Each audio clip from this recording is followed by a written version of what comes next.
అది ఎందుకో రాను రాను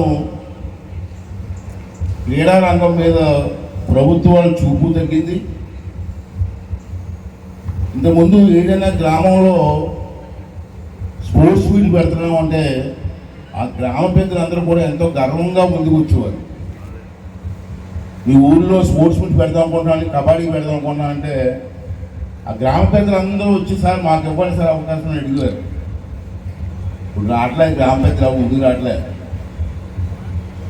డ్యాన్స్ బేబీ డ్యాన్స్ పెట్టాలని మాత్రం ఎవరు డబ్బులు తెచ్చిస్తారు. పండగలు డ్యాన్స్ బేబీ డ్యాన్స్ పెట్టాలంటే మాత్రం గ్రామస్తులందరూ చందాలు ఇస్తారు. ఇలాంటి దానికి ఇవ్వరు. ఇది ఇక్కడ ఒక మాట చెప్పాలా, స్థానిక నాయకులు బాధపడతారు, కొంతమంది బాధపడతారు. బాధపడినా నాకే బాగా భయపడి నేను